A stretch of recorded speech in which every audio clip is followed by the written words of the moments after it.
Hey guys, so after seeing Perro's videos, I got really excited, so I decided trying making one of my own. So the deck I'm gonna try to showcase here in this video is this Sky Meepo monoblue deck.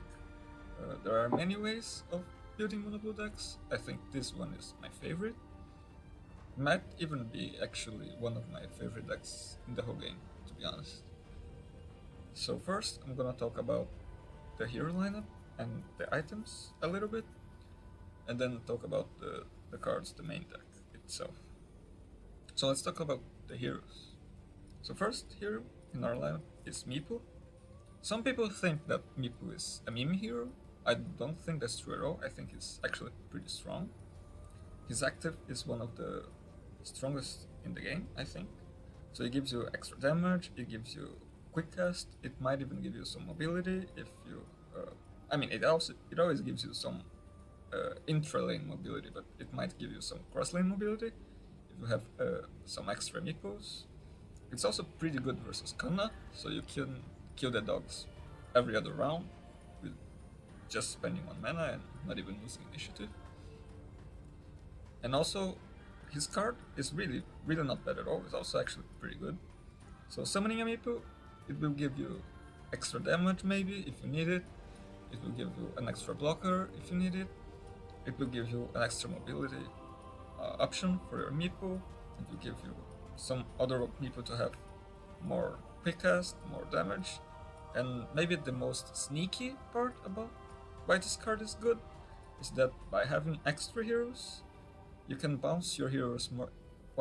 One, more easily, and two, while keeping more heroes on the board. And you pretty much always want to keep bouncing your heroes every turn with mono blue if you can. So that also really helps with the mobility aspect of the deck in some sense. Next hero is Lina.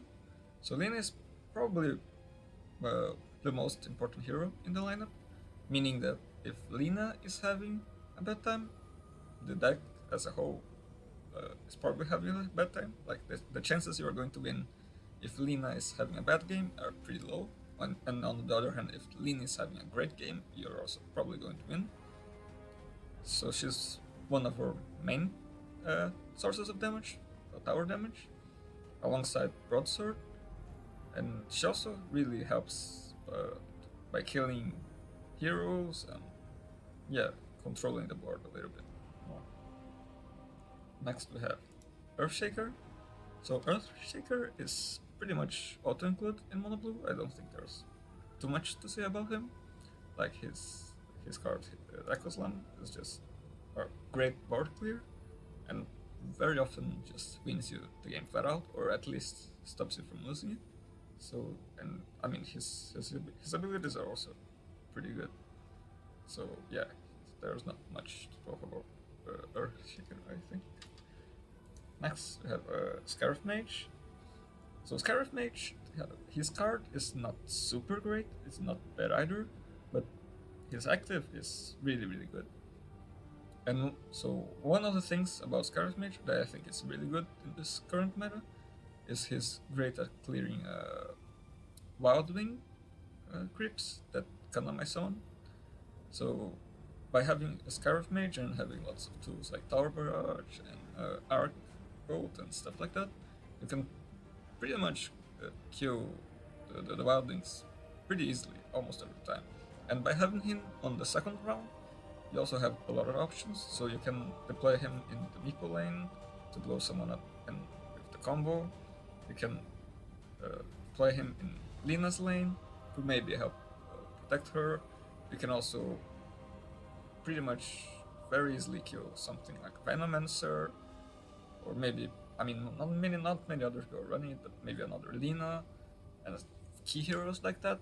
So I think he's really good here. It also gives you another quick cast, so another initiative still too, if you really need it. So yeah, I think his active might even be the best one in the game, to be honest. The next one is Rubik. So Rubik is kind of a flex pick here. I think it could be some other heroes. Like you could swap him with the Earthshaker slot, and instead of Rubik play Zeus or maybe Luna. But I really like the Ruby here, and so the reason is I think this having another quick cast option is pretty good. So very often you can do something like spell steal in Lina's lane and kill one hero and then kill another hero right after. It also helps you keeping the initiative for the next turn, and also telekinesis is also pretty good. I mean, it's good in general, but it's also great with this deck because it helps you. Maybe you can throw someone in front of Lina, maybe you can throw someone away from a creep and then Mystic Flare them. So there are many options you can do with Rubik, and it also helps you having some extra cross lane stuff. So yeah, this deck won't have many, as you see, many cross lane things, so it's nice to have another option here. So let's talk about the items a little bit. So the games I'm gonna show, we are going to use this item list, but recently I did some small changes. I'm gonna show them right after showing this deck list, and hopefully the games can showcase to you why I think the changes are good. But for now, let's talk a little bit about these ones. So we have Midas, no surprises here, just good if you want the games to go slightly long. I think this deck is a little bit more aggressive than most other mono blues, but it's still not super aggressive. So Midas can very often pay off.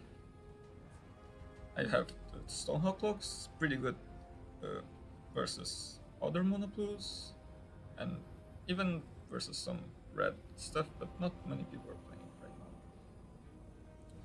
And it's just nice to have your hero not be killed by an Echo Slam or something like that. So yeah, it's just another safety tool. You have this Hourglass. So Hourglass is one of the key things here. You really want to buy Hourglass and put it on Lina every game if you can, because then you can choose where you're going to use her passive. So either you can kill another hero next turn, or you choose where you're dealing tower damage. It's really, really good with Lina. I think you really buy it as soon as you can and put it on Lina. So 2 might be maybe too much, but yeah, I really want to buy it, so I want to increase the chances of having it, so I'm just using 2 for the time being. Then you have Broadsword. So Broadsword is going to be our second source of tower damage, alongside with Lina.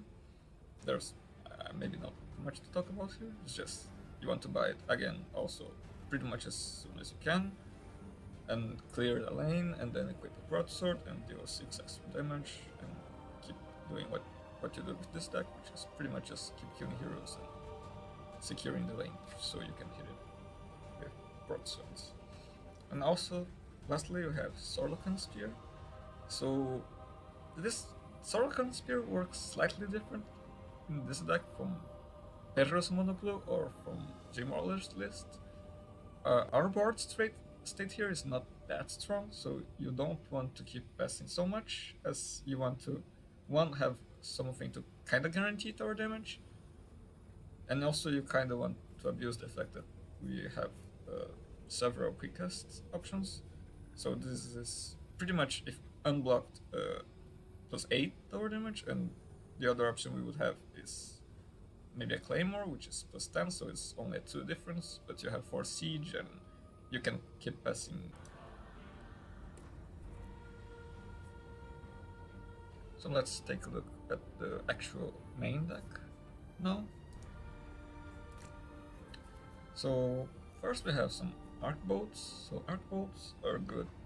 One with a Skywrath, so you can deal 2 damage to something plus 3, so you 5 damage, which kills again Venomancer, maybe a Drow. So this is really good with Skywrath. It's also really good with Lina. You can do something else in some other lane and have 1 extra mana to keep her passive going. And it's also really good versus Kanna, which is again a concern you must have in this meta right now. So yeah, this is why we have Arc Bolt here. Lightning Strike, you pretty much have to have Lightning Strike if you have Lina. So it helps you kill a hero round 1. It also helps you do extra tower damage later on to close the game. And yeah, it's also pretty good with Meepo. So you can poof and then lightning strike, and that also kills a hero very often. And again, being 1 mana means that it helps you keep your Lina passive going on. So yeah, lightning strike is pretty much, I think, auto-include if you have Lina. I mean, it's also pretty good. Skyrim, you can kill some 7 HP heroes sometimes. That can be critical. But mainly it's just because of Lina here, to kill someone on the first round or close the game. Then we have Rubik's Signature, Spell Steal. This is mostly you're going to use this either to trigger Lina passive and do something else, or to keep initiative for the next round. Sometimes you want the card you get, but it's mainly just for the initiative, to be honest. Ventriloquy, this is also something like pretty much auto-include in Lina decks.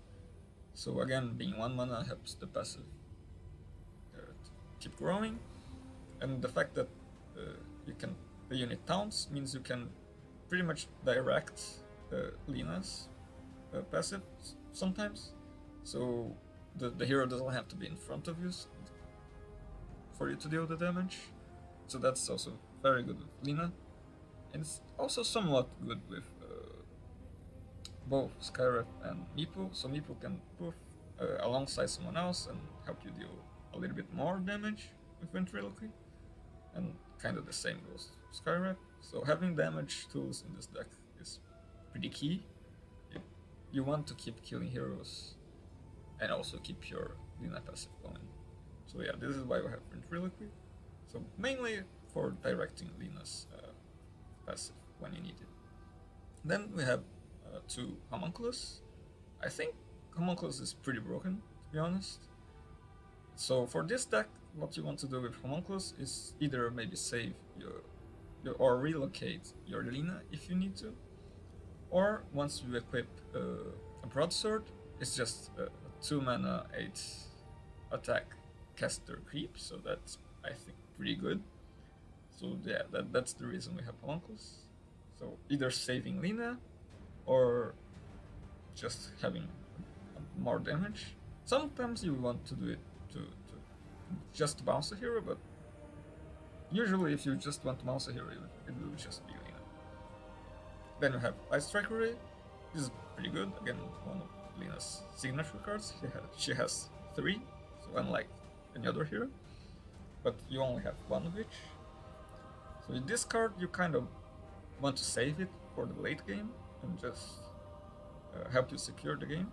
But yeah, sometimes you're basically just going to have going to use it when you have to.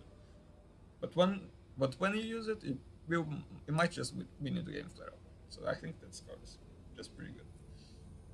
Tower Barrage, it's part of like Skyref Mage's toolkit.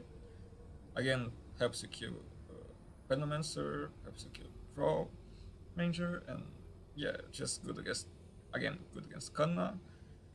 It's just a good card to have with Skyref, and more spells for Lina to trigger her passive. Now this might be a little bit unusual. I don't think many people are running at any cost. So it kind of serves again as it might look bad at first because you have Meepo and Meepo just dies to at any cost. But it's one very good versus the Wild Wing creeps, which I think is pretty important to have some to answer it. So that's one of the things. It's another. It also helps you clear the lane with Skyref. So you usually don't care too much also about the 4 damage because you have many tools of bouncing your heroes. So usually that's not too much of a big deal. And it's also another way of helping Lina kill someone on the first round. So yeah, this is why I'm running 3 at any cost. 2 might be correct, and instead of running one of these at any cost, running quality reserves. But since Kanna is so prevalent right now, I think 3 sounds about right for now at least. Then we have Divided with 10, Meepo's signature, already talked a little bit about this card before. So we're just keep it for now. And Dragon Slave, another of Lina's signatures. Basically just the same as the other things. More damage, more things to keep Lina's passive going. Again with Skyrap, same thing goes as pretty much every other card. This deck, so this deck pretty much only many of the cards in this deck do the same thing. So this again, Laguna Blade, again same thing. Lina's signature helps you kill heroes. I mean, even if you didn't, you had no choice because you're in Lina. But anyway, more damage to kill heroes. Same thing for mana short. Pretty good late game, especially good with this deck, considering one, you have Skyrap that helps you kill a hero with the mana short, and two, we have many quick cast tools, so the opponent's probably going to have a lot of mana to start the round, right? Because he hasn't done anything. So yeah, this card is pretty good in general, and in particular pretty good with this deck. Mystic Flare, again same thing, more damage, more things to keep Skyrap, more things to keep Lina passive. Thunderstorm, same thing. And then we have the Annihilation and the Echo Slam. Just the board clears to either make you not lose the game or sometimes make you win the game. Yeah, very often you just clear the lane with Echo Slam and make Lina's passive trigger for the needed tower damage to just win the game. So yeah, so this is the main deck. Let's take a look at some games. So let's see. So first game I'm gonna show you guys is this one. So this is versus Untouchable running his Tusk Kanna list. I'm not a huge fan of the Tusk here. I usually prefer this with Earthshaker, but let's take a look at how the game takes place.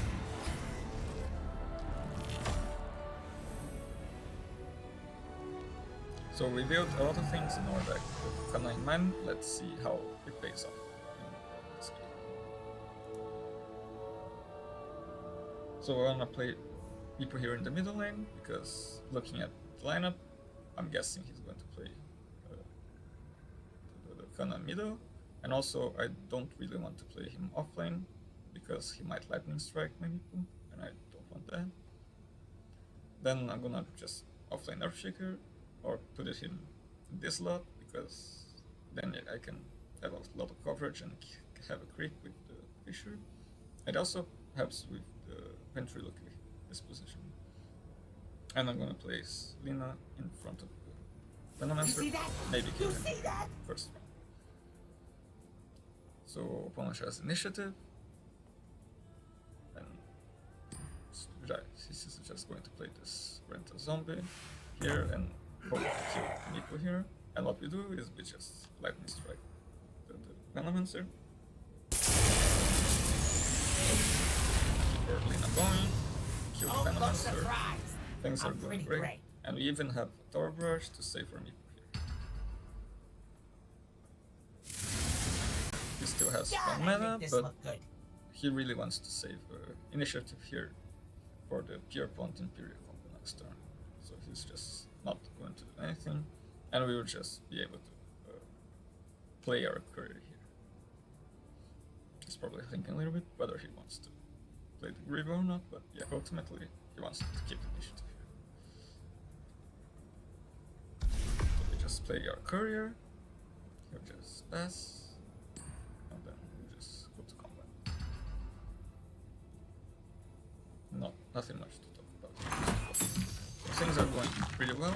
We killed the Venomancer, we kept our Meepo alive, and keeping the Meepo alive means we can just kill these dogs. It's active, which is really good. We have the option to buy an Hourglass because we killed a hero in the first round, and so we do it, we definitely do it. And here, so I can either place him maybe here or here to try to guess where the hero is going, but I decided to place him here because I think this lane is already pretty much taken care of with Earthshaker. At some point he's going to have Fissure and stuff like that, so I can delay this lane with just Earthshaker if I need to. But he could have some maybe some mana short or something to kill the Meepo, so I think placing the scarf here was the better option. So he's just going to do his thing with the Imperial Pierre-Pont combo. And I just want to keep the Lina passive going. I want to equip the Hourglass. And then I have these initiative tools to keep the initiative for the next turn. So note here, in this game he doesn't have either the Homunculus or the Conspiracy of Ravens to really capitalize on this Imperia.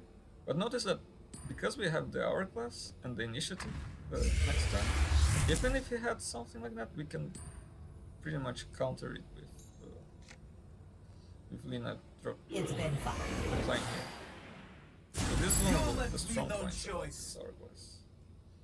It's also, yeah, it's pretty good versus this Imperial Pierre-Pont combo as well.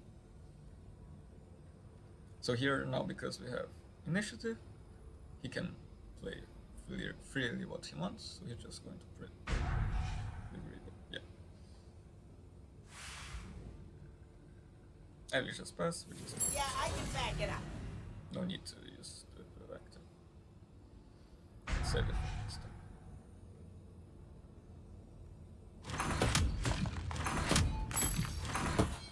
So we took a lot of tower damage here, but we're not too worried about it. Earthshaker is still here. He didn't use Homunculus or anything like that, so we're not too scared about this damage. Then just buying Midas and deciding where should I put my heroes. So I just play Lina here to just kill Kanna, just free kill pretty much with any card that I can play. And then I bounce my Scarif with Rubik, and this is a nice positioning for Rubik because I can throw this Imperia around, I can throw creeps alongside Imperia to just prevent damage here, and even throw Imperia here if I want. So the danger is that I'm just abandoning this lane for now, but I really don't have too much choice. I really want to bounce this guy. So I just keep Kanna. Again, keep the Lina going. And then there's nothing to do. Just all my mana. Equip the Midas. See, I'm a team player. Now equipping this Midas was maybe a mistake, I don't know. It's a little bit dangerous because I'm giving up initiative. I'm not going to have the possibility for him to have a nice combo. But I'm not too scared because he can only do something in one of these lanes and then I can blow him up or do something about it with my cards. Or use Rubik or something like that. So he can at most get control of one. So here he has mana short, so he's deciding whether he to kill the Scarif or to kill the Earthshaker. Probably. So in the end, he decides to kill this Earthshaker. I don't know if that was the correct choice, but because he did that, we can now just use our at any cost and just. Now notice that we could have used Thunderstorm, but I don't care too much about the And so I give the gift of mercy. Too much. So I think Thunderstorm is the more valuable card in general. So I just use the one that's least valuable in the future. And we are going to have another deploy next turn because of Hourglass, so I'm also pretty happy about that. Better safe than sorry.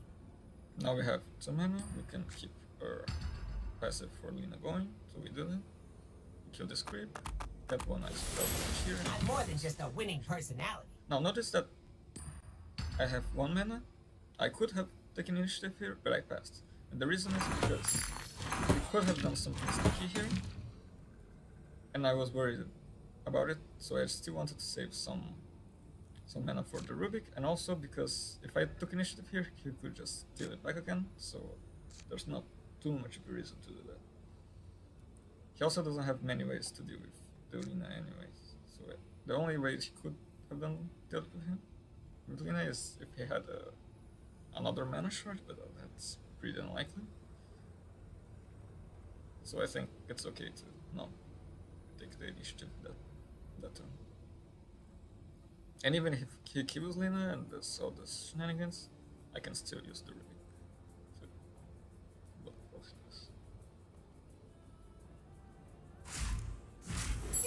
So he deploys the Kanna in front of the Meepo to just lightning strike him. And starts the turn as usual by using Perro. No, again, pretty standard stuff here. But we have a very nice hand right now. So after killing it, we can now kill both Perro and Imperium using the Mystic Flower. And this is pretty much this. So now we are in a really good spot. So we pretty much stopped the damage here. This tower is pretty healthy. This tower is pretty healthy, and our Lina has 7 passive right now, and we still have the telekinesis available for next turn if we want. And also we have Echo Slam and Annihilation, so we're really happy spot. So we just equip Broadsword, start doing damage to this tower, because so far we only really dealt damage to this one. And so far I'm not really scared about this, so this is okay. I don't need to stun or anything. So he clears the creeps. Now things start getting a little bit scarier, but I think 12 damage is still fine. So no problem, I just keep passing. But now, because of the Warhorn, things start getting a little bit scary, so I just want to stun creeps to get a little bit more. So I need to stun Kanna because he might use the Arrow of Conclusion, so I do it this way. The correct way was probably taking the creep and putting it here, but it's just 1 damage difference. It won't make a huge difference. At this point, I pretty much had the game. I think I have a really good chance of winning, so I'm not trying too hard for it. And for items, we just buy a Broadsword. Oh, I'm sorry. We just take the Starlock Spear because we have 3 gold. And yeah, at this point, we don't care too much about the... We could have bought a Broadsword and a cloak, but we don't really need the extra HP. So we just buy the more expensive item, which will give much more chance of dealing tower damage to this tower with either one of these 2 heroes.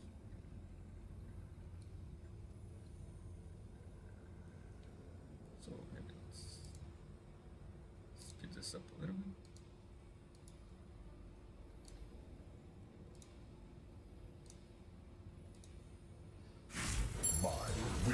So if he plays things in this way, I'm not exactly sure what the plan is with this Tusk here.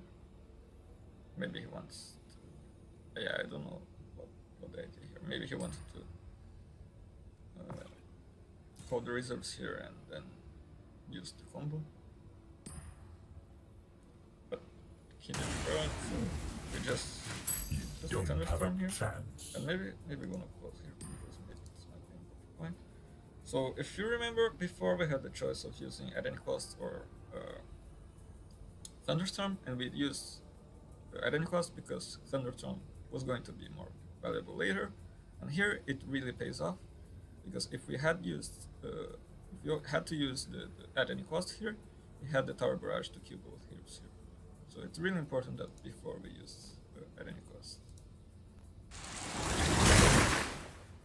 Here he doesn't have many options, so he just and we use 1 mana card to keep Lina passive going. And here he doesn't have any good options, so he just passes. And we equip the Starlock Spear to to give lethal. Give me an enemy to crush. So at this point, the game is pretty much over, because next turn we have Lina deploying with 8 damage, which is exactly, and we have Reckless Line. So our chances are really, really good here. And since he's a good player, he knows this, so he has to deploy both heroes here. Because otherwise, with his current hand, he has no way of dealing with Lina. So he has to try guess where Lina goes and deploy in front of him. And I just put Lina here somewhere.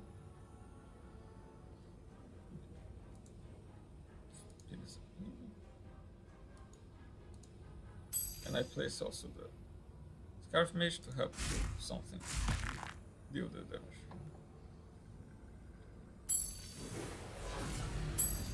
No one will It's get also in my summoned way. by himself. So here he could either ogre my Lina out to prevent damage this turn, or what he's going to do is he'll go into Ice Shards, then Lina in front of one of these guys to hope that I cannot do the direct damage.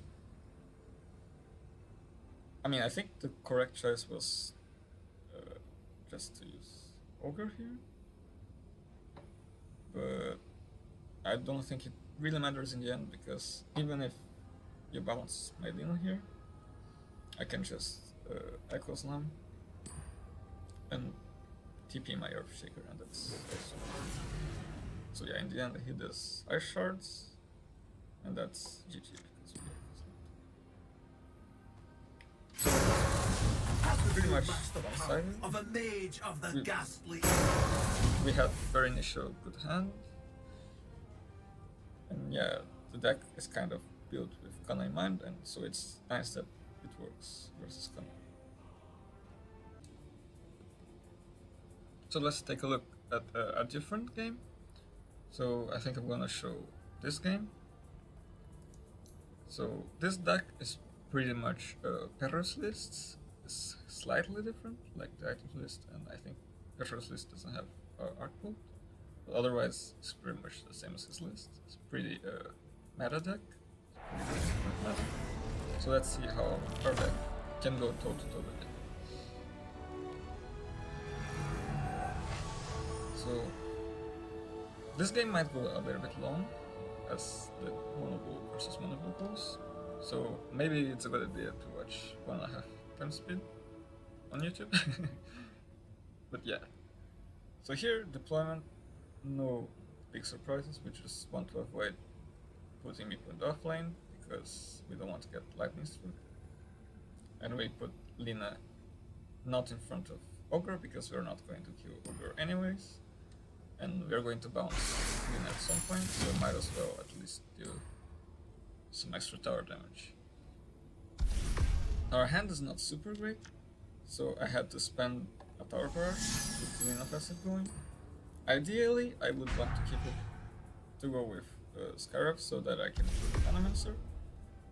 But since I have the Homunculus in my hand, I think it's not too big of a deal, because I can blow up the CM and bounce the Lina with the Homunculus and kill Kanna+Tusk 2 turns from now, so that's my idea at this point.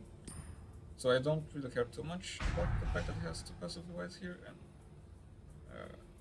Lina is almost dead, because I can just bounce with Homunculus. But this is getting out of hand a little bit already. So, because I can't kill him this turn for sure. At least not with this hand. Maybe I could draw something, but I decided to do the safer play, which is just putting him here and blowing up the CN and bouncing. Time to strike.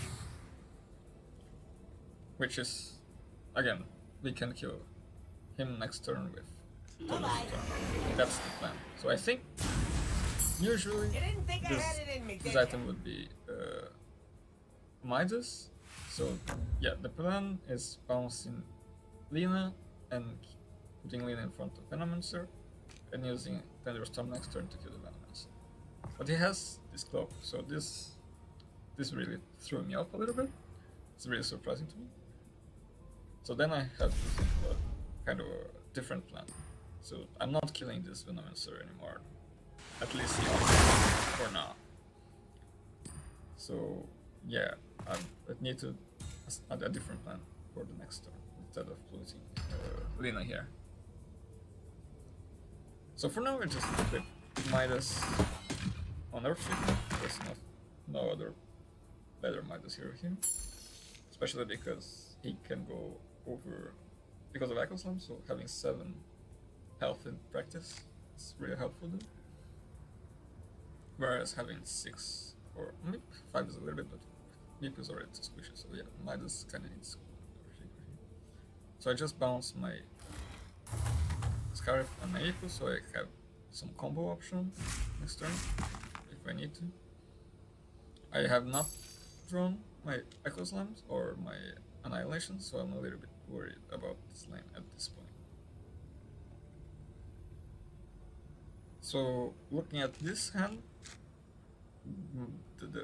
the best plan that I have for this turn is I want to throw this Ogre in front of Lina and hopefully Mystic Flare him, or if I need to just use Lightning Strike to kill him. But since the ideal play is using Mystic Flare, I want to try to make him spend a little bit more mana first, just to be sure that he cannot do anything too funny. My favourite part is when we light everything on fire. I mean, if I Mystic Flare, I'm not gonna have initiative anyway, so there's not too much of a big deal to spend one turn doing this before. So I throw him here. I hope that he doesn't have a Grievous so that I can Mystic Flare, and he doesn't, so I just do what I want. Got some extra damage to the tower. My Lina is bouncing next turn. So this lane is going pretty well. This lane is kinda even though it has 2 paths, and this lane is going pretty badly. But this lane can turn around quickly if I draw Echo Slam or Annihilation. So I kinda want to contest this lane a little bit. This lane is not completely lost already. But yeah, I definitely want to keep this lane going my way and put some hero here. So I have to do some deploy choices here. So I really want to bounce some hero, so I want to put my Lina here ideally, because so let's pause here for a second. I have no mercy for you. So I want to put my Lina here because this is the lane that I'm doing the best at, so putting the Lina here guarantees that I'm gonna take this lane faster. Scarif is the best in this lane because I can use the active and then Thunderstorm to kill the whole lane. And then I could put Meepo either here or here. I decided to put it here so that I make him commit to something. So either I draw an Echo Slam or Annihilation, and if he doesn't take care, I just reset this lane. Or I make him spend something and I kind of sack this lane for now, at least. And then take this one. So this is why I make this. Because this lane is pretty much, I'm gonna take this lane pretty much no matter what at some point. So I don't really need the Meepo here. So yeah, get this plan. Maybe deploying top to the crypt is not the best option, but I don't want Meepo to get killed by the Plague Ward, so I don't have a really better option here. But he decides to use the Echo Slam to kill both heroes because he's afraid that I have Annihilation or an Echo Slam. So this was pretty good. I made him spend an Echo Slam without really having. So basically, I bluffed. Fought well, it worked, but it was not enough. And then I just do this, and then now this lane is going very favorable for me. The I benefits still have of clean living. Homunculus. I have a hero here. He has the only thing going on this lane is the 2. And this lane is also pretty favorable to me. So he's going to take this lane, I'm going to take this lane, and probably going to battle around this lane. I will be an Which is example to this is my men. assessment of the game at this point right now. So I just equip the Stonehold Hook here. So hopefully at some point he gets out of Echo Slam range. But yeah, not for now, unfortunately. And here I just want to get the gold so that I can buy a broadsword. And this deployment for Rubik is pretty much the same as the Meepo deployment previously. I want to make him either commit here or hope that I draw something to stop this lane from dying. Got you! And he doesn't even have the active anyway, so it's not too much of a big deal. So Yakov comes here, so this kind of makes it lane even again. I kill the ogre and get more damage here, so making sure that I hit this lane. And then he does this to kill my Rubik, and then he's for sure taking this lane next turn. Just from the DK here, this lane is dying. So there's no point for me to deploy anyone here at this point. So I'm really looking at these two lanes as I deploy right now. So I buy my broadsword, so I need to get some damage going into this lane ASAP, and I want to deploy heroes here so that I can take this lane. I can just abandon it. So I deploy it in this way because the chance of Meepo dying here is kind of higher than here, and I really want to do some damage here with just the heroes.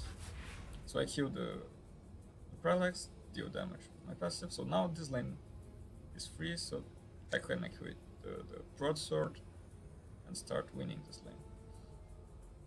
So notice that just the passive damage is already to like make me start winning this lane again. And then he kills the Meepo, the mana shard. I don't care too much about it. I mean, I'm not dealing any damage here this turn, but I can always, since Lina bounces very often, this is still in a very killable range, even if something bad happens here. And also, he hasn't done almost any damage here. So if when he contests here, it's not helping him win, it's just helping him not lose. Whereas for here, he can win here a lot easier. Here. So if this lane is the lane that is not going so great for this turn, I'm okay with that. I don't care too much. So here, I think he recognizes that, so he TPs here, so that he can either annihilate or use the Grievo. I really don't want that, so I'm gonna stun him. So I really want to take this lane as soon as possible. And then he has a choice of either kind of letting this go and take initiative so that he can annihilate next turn, or he can call the reserves here and save a little bit of tower damage here, help to deal a little bit more damage here. So what he chooses is just going to. I think I'm pretty happy. So when I see him do this, because it means he has no shot of taking this lane anymore. So then I can really just focus here. I don't know if it was a mistake or not, so it's hard to tell. But when I saw that, I was pretty happy. And then I have initiative. So currently we don't have anything too good in our hands to use with this initiative, just mainly a mana shard, which is not great because this Venomancer is pretty big. So we just buy a broadsword to keep damage going somewhere. And we just, we deploy the Did you Scarab think you here could beat me? because he can help to kill the 13 health Venomancer with the Echo Slam if I draw. He bounces the Venomancer, but I drew the Echo Slam. So then I can just completely go to this lane. And then this lane gets really hard for him once I do this. The queen would have you Now, suffer, I'm taking this for but I sure, don't delight in torment. like pretty much. Unless he had another. So either I'm taking this lane or I'm taking this lane, pretty much. Because if he fishers here, and if he wants to fisher and color reserves, I could just use the Rubik to stun him. So what he decides to do is he says Echo Slam, so he can at least now of the not nest of take a lot of damage thorns. here, since he doesn't have the color reserves. And I just equip my broadsword here to take this lane this time. Unfortunately, my Lina is dying, even though she's going to bounce because of the DK from Ignite. But yeah, there's not much to do. So at this point, I'm really happy about the state of the game. So this lane is not dying anytime soon, neither is this one.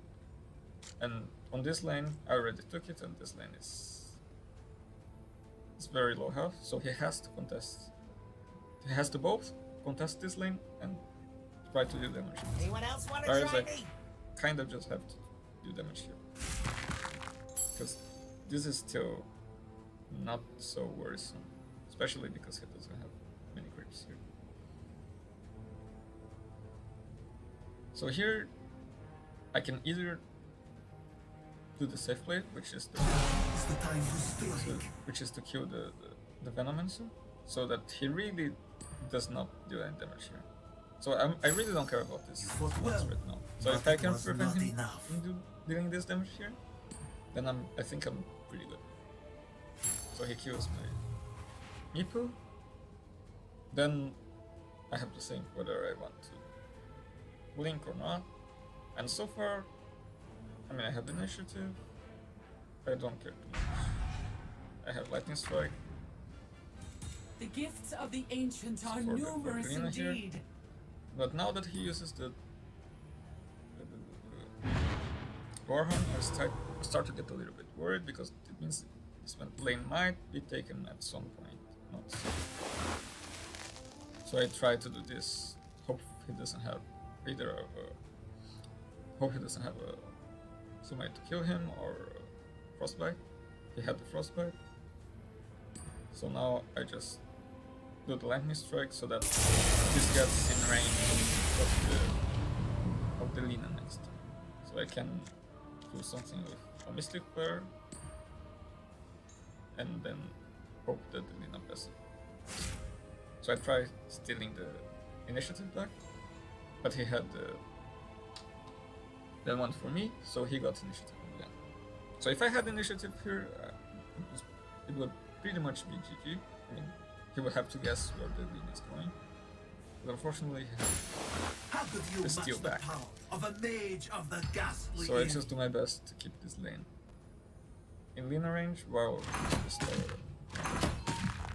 maybe using the frostbite there was I not will too soar good, over but the battlefield. I want to have as many options for the Lina this turn as I can, so that he has to do something drastic to stop me.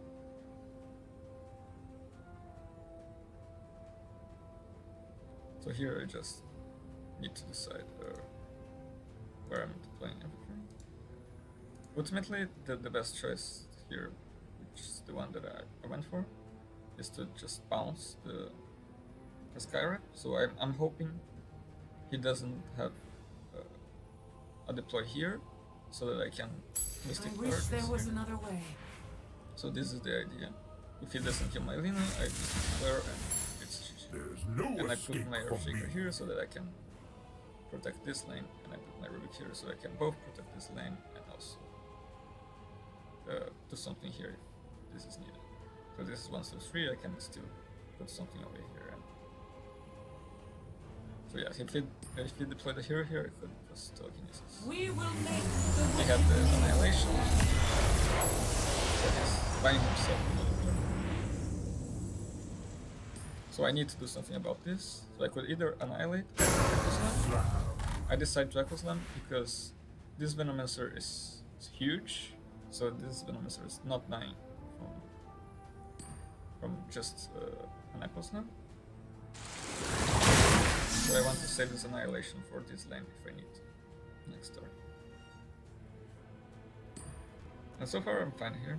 Like, I used the Tower Barrage just to be super safe. I got a few tricks up my sleeve. Here he might die, but I still prefer the initiative. The Rubik here at this point. I know that he has this broadsword, so he's going to do some extra damage here, but there's no checking him. So if I take initiative, Let's see him mess with me now. I think my chances are pretty good. This is my thinking at this point. So he just equips the broadsword, use my damage here. The longer I stick around, And then the he better. has to decide whether he wants to save this lane, try saving this lane with the Linamonster, or trying to go for this lane with the Linamonster. Whereas, yeah, and I kind of have the same kind of choice. So I just put the Skyref here because he has a lot of health. He's not really dying unless he has a mana short, and I think he spent all of his mana shorts at this point. So this one is only dying from Annihilation, and if I deploy the Meepo here, I can one do this more easily, I won't let you hurt and two anyone else. make sure that I can use my Annihilation if I need to.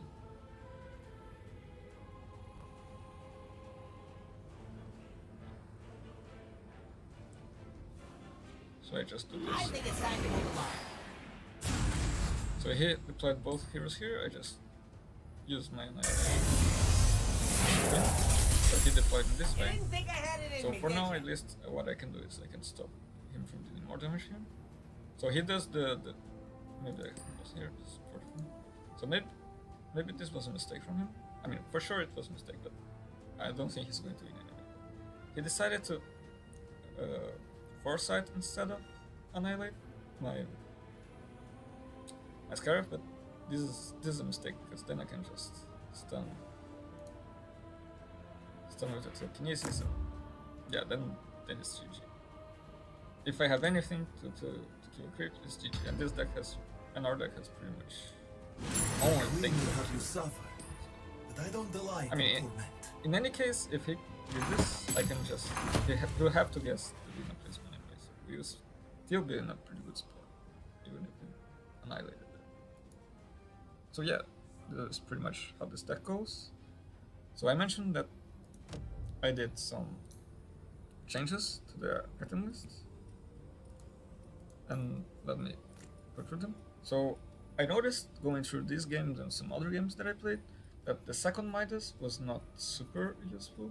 It was usually not paying for itself, so I decreased the Midas by 1. And one of the reasons the second Midas is not too good in this deck is because we don't have Warhorn, our heroes are kinda low health.